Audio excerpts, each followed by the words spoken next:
Well, howdy, howdy, howdy, nearly senior citizen here. Greetings, boys and girls, and welcome to this brand new day. Yes, indeed, yesterday the internet came back on after 10 o'clock. Now, it was gone and dead until then. But the thing is, as I stated yesterday, my housemates stay up late. I have two housemates. One of them works evening shift and gets back from work anywhere between midnight and 2 o'clock. So it could be anywhere from half past midnight to almost 2:30 in the morning. And so, because they don't just go to bed immediately after one of them gets home, I like to be a little bit polite. If the internet is down when I get up from pain at like 7 o'clock in the morning, they've only been in bed for like 4 or 5 hours. I don't like to be rude and wake people up. I barely sleep. I don't like it when I get woke up. I don't want to go waking other people up.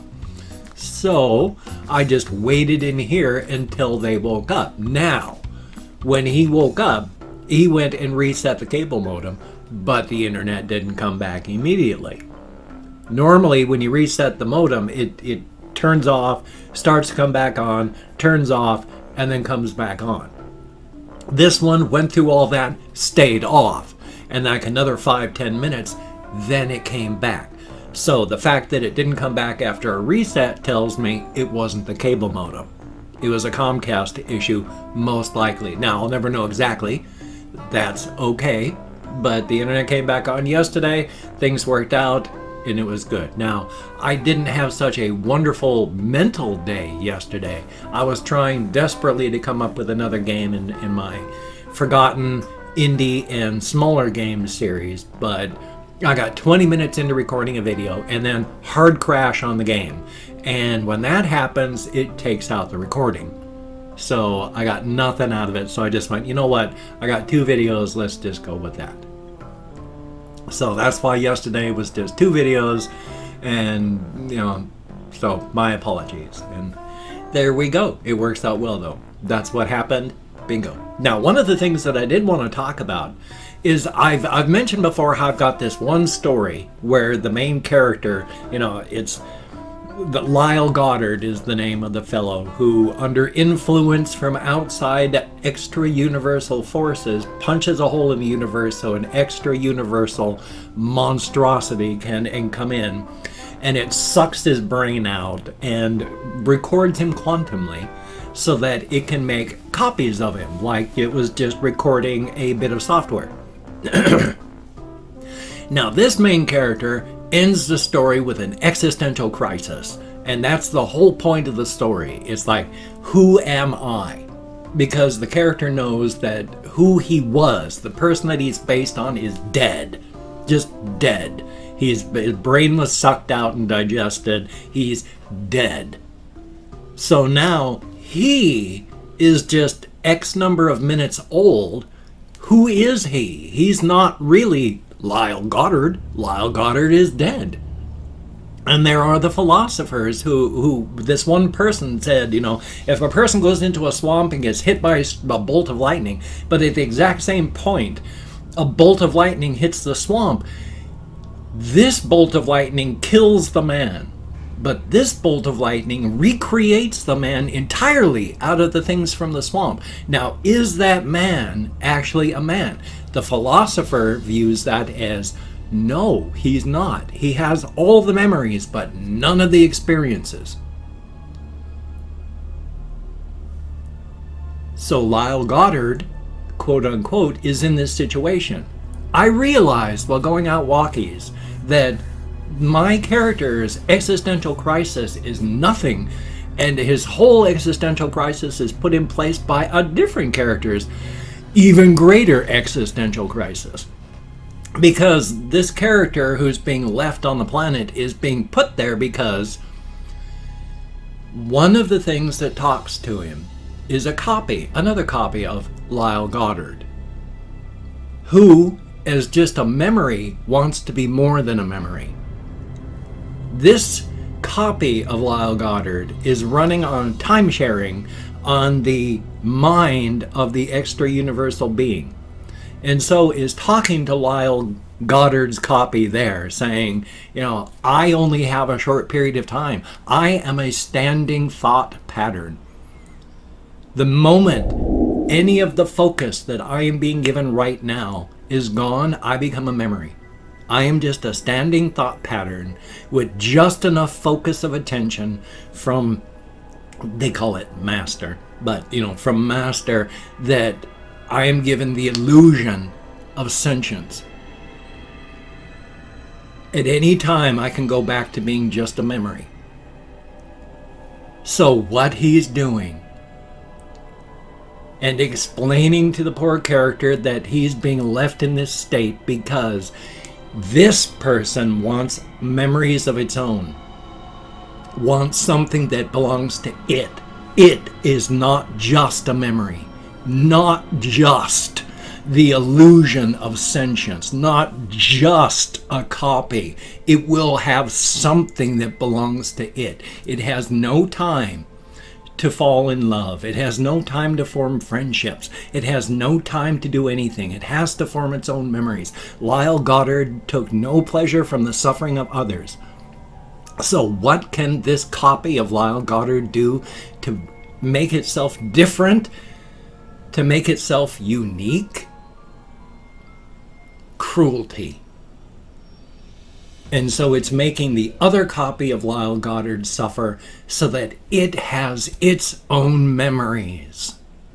To make it not just another memory to be just used, accessed for data, but never alive again. And so this being is going through a massive existential crisis for just minutes it has to do something. And that is why the other Lyle Goddard is left with a basically immortal body, trapped out of time now, because if his body doesn't age and he doesn't age, but the rest of the world keeps going, all because this one copy wanted something to hang on to show that it's not just a copy, that it's not just the illusion of sentience. And it's like, holy smokes, that's almost more in-depth than the main character's story. So that's the whole point of that. It's like I just went, oh wow, that's heavy duty. So I really don't know if I have the gravitas to pull anything like this off. The stories that I've written before, they've been okay and good. I'm a good writer when I put my mind to it, but never anything as weighty and heavy as this. So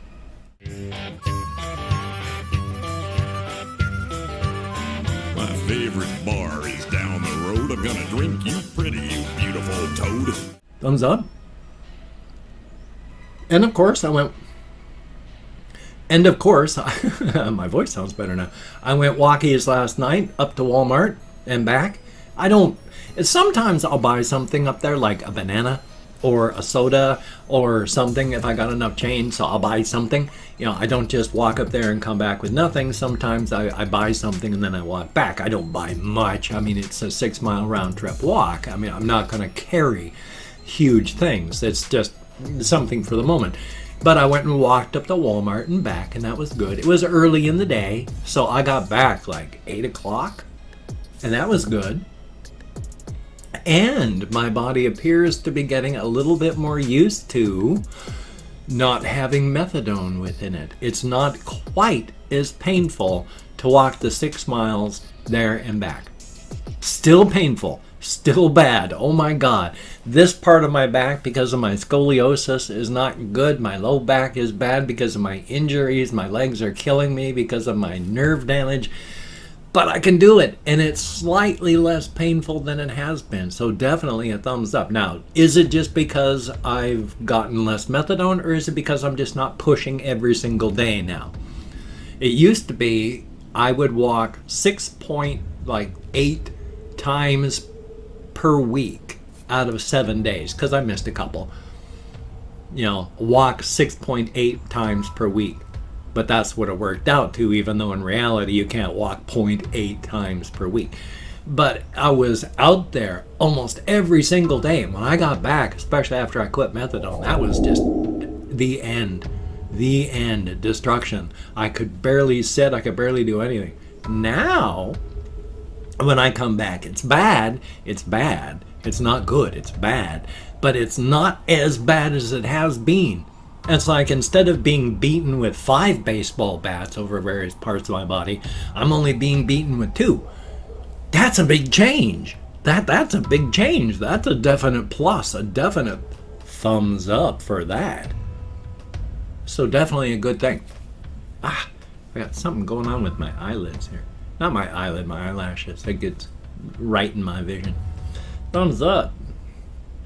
So I'm still working on things like that. I'm still doing stuff. I still have all sorts of ideas for videos, and that's a good thing because I don't just want to do the one thing, because the one thing that I'm doing isn't really making me money. They're fun. I mean, I enjoy making the videos that I make, but I need to also try and make videos that are going to make me money.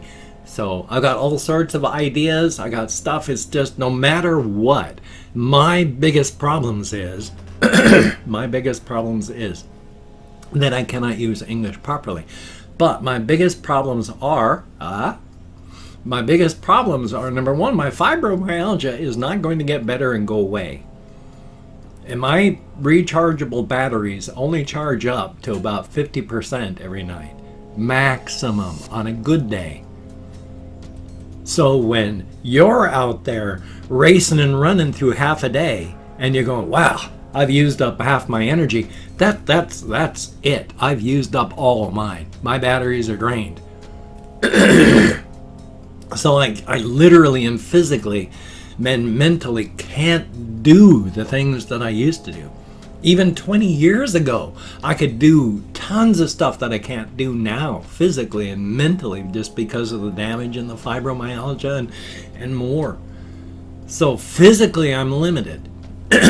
And as I've mentioned, you have 3 major stages in your life. You have youth, maturity, and twilight. Approximately 25 years for each.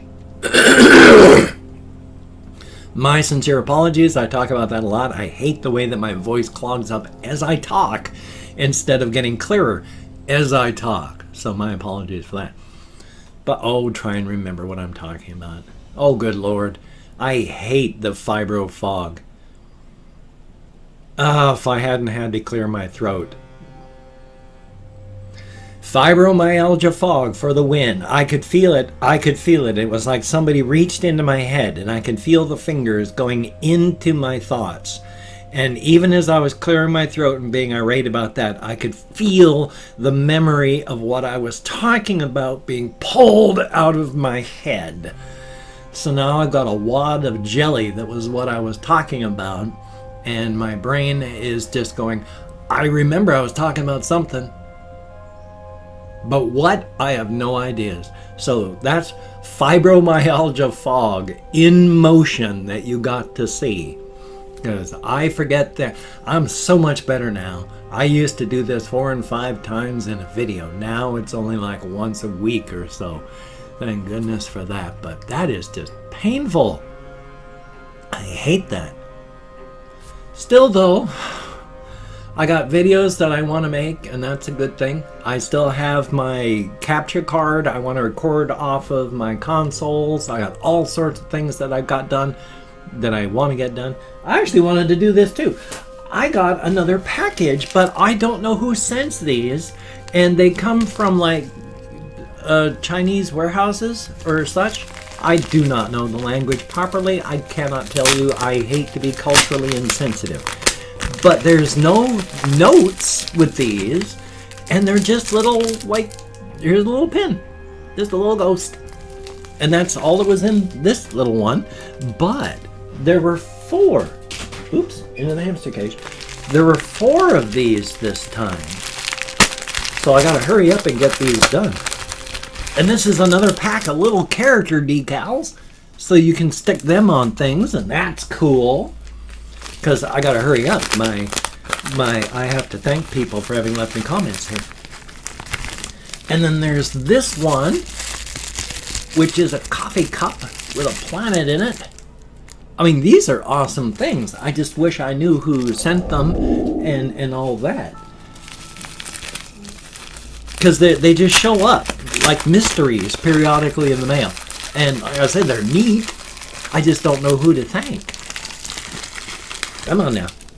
And then this one is, oh yeah, these are really awesome too. Because of all the characters in SpongeBob, I actually like these two because of their cynicism and age. And I understand that like one of them actually died IRL here recently, and that's sad. But well, and Steven Hillenburg, he died at like 37. So anyway, though, I have opened up 24 hours worth of comments in my community tab, and I'm going to go through and thank 20 to 25 people for having left me a comment. I'm not the nerf. It's 20 to 25 because even with my fibro, it's hard for me to remember stuff. You saw that. And if I mispronounce the username, no disrespect is intended. I'm an American English speaker. It's a range of 20 to 25, because even though I count American Sign Language, well, you saw me forget, and I already said that part, didn't I? Fibro. And of course, I'm not reading the comments right now. I'm going to read them afterward. Thumbs up each one I do, but for right now, just thank you for having left a comment. So now let me call up my Chrome where I have all these things. We have Chris with an apostrophe, greatly appreciated. And Gearmanskodstad Langas. Oh boy, I'm nowhere close, but thank you very, very much. And Clint Logan, best of luck. And here's hoping things go better for you. Statutory Ape, greatly appreciated. Dominique Belline, greatly appreciated. Rotten Gazelle 77, that's a heck of a name. Ugh. Marley Kashiro, greatly appreciated. Yuri Ferreira, I bet I'm nowhere close, but thank you. And Kit's Cat, good to see you in the comments, even though I can't talk. Tux, greatly appreciated. Unknown Otaku, thumbs up. Batman Big Fan, greatly appreciated. Adrian Bryan, have a very good day today. Rasmus Holm, thumbs up and thank you. Oh yeah, I slap you, mama. How about that? Sebastian Ferris, greatly appreciated. El Dejoun, thumbs up and thank you. And then we have Nancy Sweeney, thumbs up and thank you. Tyler Gansko, greatly appreciated. Rasmus Holm, thumbs up and thank you very much. And Pandora NYC1, thumbs up and thank you. Daniel Sanchez, greatly appreciated. I Need Gaming PC, howdy, howdy, howdy. And then we have Athar, I probably did this one twice. A Ice Demon, greatly appreciated. And last but not least, we have Brandon Ailman. Greatly appreciated, each and every one of you, even though I cannot properly pronounce names, nor speak English, nor count, nor, well, insert, statement into the blank there. Anyway, though, too, if you could also check out my various links down below. I have Twitter, Facebook, GoFundMe, Patreon.com, NearlySeniorCitizen.com. If you could donate to my GoFundMe campaign or become a Patreon.com patron like one of these beautiful and awesome people, that would be beautiful and awesome. But if you cannot donate, or you simply do not donate, I do take all good wishes and I deposit them in the bank of my heart where I draw interest, so thank you very much. If you could toss me a like, I do appreciate all the positive validation I get from my existence. And of course, if you could subscribe to the channel, that would be very cool, greatly appreciated. I would understand if you did not wish to, but if you are down with it, I will do my very best to keep you entertained from now to the literal end of time. A very good thing. And again, just for the people that, if you watch this far, I just do stuff with my hands because, especially after this hand was paralyzed, it feels nice to do things with my hands. And so muscle tension feels nice. So I do motions to stretch my muscles so that I can feel my hands doing things. That is largely why I talk with my hands, just because especially since this hand was paralyzed for like 2 years, since I severed my radial nerve a couple years back, and it has largely grown back, thank goodness nerves do. But it was paralyzed, did not work, it was dead. So especially now, the fact that it works, it just feels nice to do things. Definitely a thumbs up. I have this video, in case you didn't notice. I have another video that I have to edit and render. Hopefully I've got a video that I can record, edit, and render, so I've got stuff to do, and that's a good thing. You gotta stay busy or the darkness creeps in. So you take care. Have a great day today. I will see you on the flip side, my friend, and that is a very good thing. And I'm going to try and think of things because, yeah, what I'm doing now just, it's not paying the bills, and I don't want to go homeless.